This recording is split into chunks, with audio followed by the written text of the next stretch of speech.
ጤና ይስጥልኝ ክቡራትና ክቡራን የዩቲዩብ ቻናል ቤተሰቦች የሰዓቱን አጭር ሰበር መረጃ ይዤ ቀርብ ያለው ከጋዛ የሚሰማው ዜና መልካም አይደለም። በጋዛ በተለይም ደግሞ በሐማስና ጋዛ ውስጥ በሚገኝ አንድ ጎሳ መካከል ግጭት መነሳቱ ተሰምቷል። ሐማስ ባወጣው መግለጫ በጎሳው ላይ ጦርነት ማወጁን ገልጿል። የተኩስ ልውውጥ በጋዛ ውስጥ በሐማስና በዚህ ጎሳ መካከል በታጣቂዎች መካከል እየተካሄደ እንደሆነ እየተነገረ ይገኛል። ይህ ውጥረት ባለበት ሰዓት ደግሞ በተሰማው ሌላ ዜና ሐማስ ሙሉ በሙሉ የእስራኤል ታጋቾችን ለቋል። ለእስራኤልም በእስር ቤቱ ያሰረቻቸውን 250 እስረኞችን ጨምሮ 1700 ህፃናትን ሴቶችን እስካሁን በአፈሳ ያዘቻቸውን ፊሊስጤማውያን ሙሉ በሙሉ ከእስር ቤቶቿ እንደምትለቅ እየተጠበቀ ይገኛል። ከመካከለኛው ምስራቅ አዳዲስ ዜናዎች እየተሰሙ ነው። ዶናልድ ትራምፕ እስራኤል ገብተዋል። ወደ ግብጽ ለማቅናትም እየተዘጋጁ ይገኛሉ። ከ20 በላይ የዓለም ሀገራት መሪዎች የሚገኙበት ስብሰባ በግብጽ እየተጠበቀ ይገኛል። ዝርዝሩን እንሆ አብረን እንከታተለው። በቅድሚያም ሐማስ በህይወት ያሉ እስራኤላውያን ታጋቾችን ሙሉ በሙሉ መልቀቁ የተሰማ ሲሆን ጋዛ ውስጥ ሐማስና የጎሳ ታጣቂዎች ግጭት ማንሳታቸውን ከጋዛ የሚሰሙ መረጃዎች እየተሰሙ ነው። ሐማስ በስምምነቱ መሰረት በህይወት ያሉትን ሁሉንም እስራኤላውያን ታጋቾች የለቀቀ ሲሆን የእስራኤል መከላከያ ሰራዊትም በህይወት ያሉ ታጋቾችም ሙሉ በሙሉ መለቀቃቸውን አረጋግጧል። የእስራኤል ጦር ዛሬ ማለዳ ባወጣው መግለጫ በመጀመሪያዎቹ 7 ታጋቾች ተረክቦ ቤተሰቦቻቸውን ወደሚያገኙበት ስፍራ እየወሰዳቸው መሆኑን ገልጾ ነበር። ከጥቂት ሰዓታት በኋላ ደግሞ ተጨማሪ 13 ታጋቾችን ከቀይ መስቀል ተረክቦ ወደ እስራኤል እየወሰደ መሆኑን አረጋግጧል። ጦሩ ባወጣው መግለጫ ላይ የእስራኤል ጦርና ደህንነት ኤጀንሲዎች ተመላሾቹን ወደ እስራኤል አጅበው እየወሰዷቸው ነው፣ ተረክበናል ሲል አረጋግጧል። ወደ እስራኤል ከተመለሱ በኋላ የመጀመሪያ የሕክምና ምርመራ ይደረግላቸዋል ያለው መግለጫው በኋላ ላይ ለቀይ መስቀል ተላልፈው የሚሰጡ ተጨማሪ ታጋቾችን ለመረከብ መዘጋጀቱንም አስታውቋል። ሐማስ በበኩሉ በህይወት ያሉ ሁሉንም ታጋቾች ማስረከቡን የገለጸ ሲሆን የ28 ታጋቾችን አስክሬን ደግሞ በዛሬው ዕለት ከሰዓት በኋላ አስረክባለሁ ብሏል። የተወሰኑ ታጋቾች ቤተሰቦቻቸውን በቪዲዮ ሲያነጋግሩ የሚያሳይ ምስሎችም ወጥተዋል።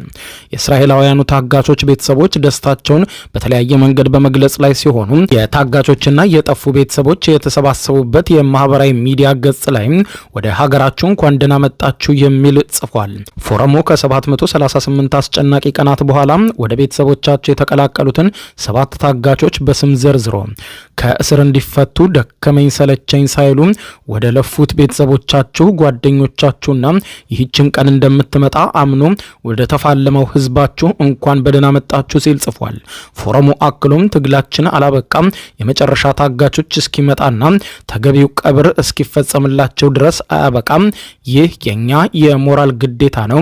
ያኔ ብቻ ነው የእስራኤል ህዝብ ሙሉ የሚሆነው በማለት ገልጿል። የእስራኤል ጦር የተለቀቁትን 7 ታጋቾች ቤተሰቦቻቸውን ወደሚያገኙበት የመጀመሪያ መቀበያ ስፍራ የወሰዳቸው መሆኑን ገልጾ ታጋቾቹም እየተለቀቁ ባሉበት በዚሁ ሰዓት የአሜሪካው ፕሬዝዳንት ዶናልድ ጄ ትራምፕም እስራኤል መድረሳቸው ተዘግቧል። ፕሬዝዳንቱን የያዘው አውሮፕላን ከቴል አቪቭ ራቅ ብሎ በሚገኘው ቤንጉሪዮን አውሮፕላን ማረፊያ ደርሷል። ለፕሬዝዳንቱ አቀባበል ለማድረግ በአውሮፕላን ማረፊያው የእስራኤሉ ጠቅላይ ሚኒስትር ቤንያሚን ኔታንያሁን ጨምሮ የአሜሪካው ልዩ መልእክተኛ ስቲቭ ዊትኮፍ፣ ልጃቸው ኢቫንካ ትራምፕ እና ባለቤቷ ጄሬድ ኩሽነር ተገኝተዋል። እስራኤል በጥቂት ሰዓታት ውስጥ የፊሊስጤም እስረኞችን ትለቃለች ተብሎ ይጠበቃል። እስራኤል 250 እስረኞችን እንዲሁም 22 ህጻናትን ጨምሮ 1700 ከጋዛ አፍሳ በእስር ቤቶቿ የይዛቸው የነበሩ ፊሊስጤማውያንን በመጪዎቹ ሰዓታት ውስጥ ትለቃለች ተብሎ እየተጠበቀ ይገኛል። ሐማስና እስራኤል የተኩስ አቁም ስምምነት ላይ መድረሳቸውን ተከትሎ የእስራኤል ጦር ከተወሰኑ የጋዛ አካባቢዎች ለቆ የወጣ ሲሆን ሐማስ ደግሞ ታጋቾችን መልቀቅ መጀመሩ ተስፋ ያጫረ ዜና ሆኗል። የእስራኤል ወታደሮች ስምምነት ወደ ተደረሰባቸው አካባቢዎች ቢመለሱም በአጠቃላይ ከጋዛ ሰርጥ ለቀው እንዳልወጡም ሪፖርት ተደርጓል። የአሜሪካው ፕሬዝዳንት ዶናልድ ጄ ትራምፕ የሰላም እቅድ የእስራኤል መንግስትና የሐማስን ይሁንታ ካገኘ በኋላ ፊሊስጤማውያን ወደ መኖሪያ ቀያቸው እየተመለሱ ይገኛሉ። ነገር ግን የመኖሪያ መንደራቸው ሙሉ በሙሉ ወድሟል። በተኩስ አቁም ስምምነቱ መሰረት ሐማስ በህይወት ያሉትን ሁሉንም ታጋቾች የሚለቅ ሲሆን የ8 ታጋቾችን አስክሬንም ያስረክባል። እስራኤል 250 ፊሊስጤማውያን እስረኞችን ከጋዛ የታገቱ 1700 ፊሊስጤማውያንንም ሙሉ በሙሉ ትለቃለች ተብሎ ይጠበቃል። ይህ በዚህ እንዳለን ከጋዛ የሚሰማው ዜና እንደሚያመለክተው ከሆነ በጋዛ ከተማ በሐማስ ኃይሎችና በጎሳ ታጣቂዎች መካከል ግጭት መነሳቱም ተነግሯል። እዚህም እስካሁን የ27 ሰዎች መገደላቸውም ተነግሯል። የዓይን እማኞች ከጋዛ እንደተናገሩት ከሆነ ጭንብል የለበሱ የሐማስ ታጣቂዎችና የጎሳ ተዋጊዎች በከተማዋ በሚገኝ የጆርዳን ሆስፒታል አቅራቢያ የተኩስ ልውውጥ ማድረግ ጀምረዋል ብለዋል። የሐማስ የሀገር ውስጥ ጉዳይ ሚኒስቴር ውስጥ የሚገኙ አንድ ከፍተኛ ባለስልጣን የጸጥታ ኃይሎች ከበባ እንደፈጸሙና ታጣቂዎቹን ለመያዝ ከፍተኛ ውጊያ እንዳደረጉም ተናግረዋል። እንደ ሚኒስትሩ ገለጻ ሚሊሻዎቹ በፈጸሙት በትጥቅ የታገዘ ጥቃት ምክንያት 8 የሐማስ ተዋጊዎች እስካሁን ተገድለዋል በማለት ገልጿል። የሕክምና ምንጮች በበኩላቸው ቅዳሜ ዕለት ግጭቱ ከተነሳ ወዲህ 19 የዶሙሽ ጎሳ አባላትና 8 የሐማስ ተዋጊዎች እስካሁን መገደላቸውን ሪፖርት አድርገዋል። የዓይን እማኞች እንደሚናገሩት ከሆነ በጋዛ ከተማ ቴል አል ሐዋ በተባለው አካባቢ ግጭት የተነሳው 300 የሚሆኑ የሐማስ ተዋጊዎች የዳሙሽ ታጣቂዎች ወደ ሰፈሩበት የመኖሪያ ሰፈር በኃይል ከገቡ በኋላ እንደሆነም አረጋግጧል። በሁለቱ ታጣቂዎች መካከል በተነሳው ግጭት በርካታ ቤተሰቦች ላይ መደናገጥ የፈጠረ ሲሆን ነዋሪዎችም በጥይት እሩምታ ውስጥ አካባቢውን ለቀው ሄደዋል ተብሏል። ከነዚህ ነዋሪዎች ውስጥም ብዙዎቹ በጋዛ ጦርነት ወቅት በተደጋጋሚ የተፈናቀሉ ናቸው። ጋዛ ውስጥ ከሚገኙ ታዋቂ ጎሳዎች መካከል አንዱ የሆነው የዶሙሽ ቤተሰብ ከሐማስ ጋር ያለውን ግንኙነት በውጥረት የተሞላ እንደነበር ይነገራል። ከዚህ ቀደምም የታጠቁ የቤተሰቡ አባላት በተለያዩ ጊዜያት ከሐማስ ጋር ግጭት ውስጥ ሲገቡ እንደቆዩም መረጃዎች አመልክተዋል። የሐማስ የሀገር ውስጥ ጉዳይ ሚኒስትር የጸጥታ ኃይሎች በአካባቢው ስርዓትን ለመመለስ እየተንቀሳቀሱ መሆኑን ገልጿል። ከትግሉ ማዕቀፍ ውጭ ያለ ማንኛውም የትጥቅ እንቅስቃሴ ከባድ እርምጃ እንደሚወሰድበትም ሐማስ በጽኑ አስጠንቅቋል።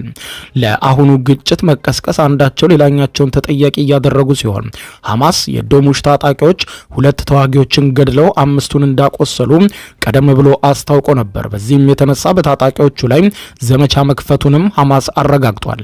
የዶሙሽ ቤተሰብ ምንጮች በበኩላቸው የሐማስ ኃይሎች በጆርዳን ሆስፒታል ሆነው ሲያገለግል ወደ ነበረው ህንፃ እንደመጡ ለሀገር ውስጥ መገናኛ ብዙሃን ተናግሯል። አልሳብራ በተባለው አካባቢ የነበሩ ቤቶቻቸው በእስራኤል ጥቃት የወደሙባቸው የቤተሰቡ አባላት በዚህ ህንፃ ውስጥ ተጠልለው ነበር የሚኖሩት። የቤተሰቡ ምንጮች እንደሚናገሩት ሐማስ የዶሙሽ አባላትን ከህንፃው ማስወጣት የፈለገው በስፍራው ለተዋጊዎቹ አዲስ የጦር ሰፈር ለማቋቋም አቅዶ ነው። በሀገር ውስጥ መገናኛ ብዙሃን ዘገባ መሰረት ሐማስ የእስራኤል ወታደሮችን በቅርቡ ጥለውት የወጡትን የጋዛ አካባቢ ለመቆጣጠር በሚል ለ7000 የጸጥታ ኃይሎች ጥሪ አድርጓል። የሲቪል ልብስ የለበሱ እንዲሁም ሰማያዊ የጋዛ ፖሊስ የደንብ ልብስ ያደረጉ የሐማስ የጸጥታ ኃይሎች በተለያዩ ቀጠናዎች መሰማራታቸውን ዘገባው ያመለክታል። የሐማስ የመገናኛ ብዙሃን ቢሮ ግን ተዋጊዎችን ጎዳና ላይ አሰማርቷል መባሉን አስተባብሏል። በሌላ በኩል የፊሊስጤሙ ፕሬዝዳንት መሐሙድ አባስ በዛሬው ዕለት ሰኞ በግብጽ የሚካሄደውን ዓለም አቀፍ ስብሰባ ላይ ከዶናልድ ትራምፕና ከሌሎችም የዓለም መሪዎች ጋር በመሆን ሊካፈሉ ወደ ግብጽ ማምራታቸው ተሰምቷል። ስብሰባው በጋዛ የሚካሄደውን ጦርነት ለማስቆም የተግባቡትን ስምምነት ከፍጻሜ ለማድረስ ያለመ መሆኑን ጽሕፈት ቤታቸው አስታውቋል። ፕሬዝዳንቱ በስብሰባው ላይ የተጋበዙት በሻርም ኤል ሼክ ከትራምፕ ጋር በመሆኑ ጉባኤውን የሚመሩት የግብጽ ፕሬዝዳንት አብዱልፈታህ አልሲሲ ናቸው የጋበዟቸው። በስብሰባው ላይ የዩናይትድ ኪንግደሙን ጠቅላይ ሚኒስትር ሰር ኪር ስታርመርን ጨምሮ ከ20 በላይ የሀገራት መሪዎች ይገኛሉ ተብሎ ይጠበቃል። ትራምፕ በጋዛ የሚካሄደውን ጦርነት ለማስቆም ያቀረቡት እቅድ በመሐሙድ አባስ የሚመራው የፊሊስጤሙ አስተዳደር ሪፎርሞች ከተካሄዱ በኋላ ጋዛን በማስተዳደር ሚና ሊኖረው እንደሚችልም ነው ያረጋገጠው። የእስራኤሉ ጠቅላይ ሚኒስትር ቤንያሚን ኔታንያሁ ግን ይህንን ሀሳብ አልተቀበሉትም።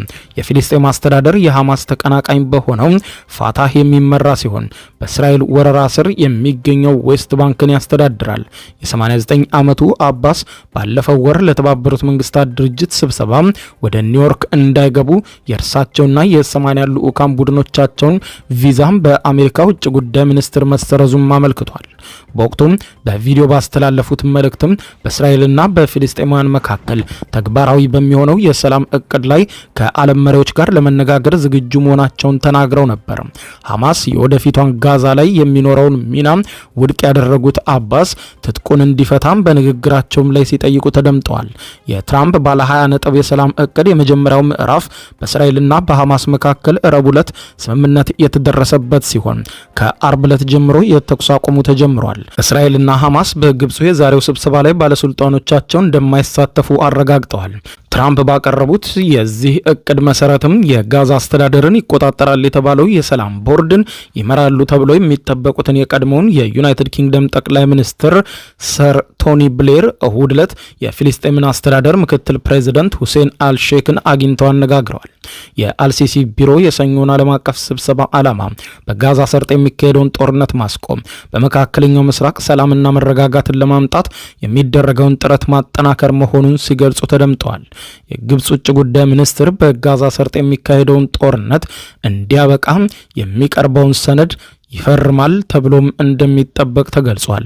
በስብሰባው ላይ የፈረንሳዩ ፕሬዝዳንት ኢማኑኤል ማክሮን፣ የዮርዳኖሱ ንጉስ አብደላ ሁለተኛ፣ የጀርመን ቻንሰለር ፍሬድሪክ መርዝ፣ የጣሊያኑ ጠቅላይ ሚኒስትር ጆርጂያ ሜሎኒ፣ የስፔኑ ጠቅላይ ሚኒስትር ፔድሮ ሳንቼዝ፣ የቱርኩ ፕሬዚደንት ረሲብ ጣይብ ኤርዶዋንን ጨምሮ ሌሎች ሀገራት መሪዎችም ይገኛሉ።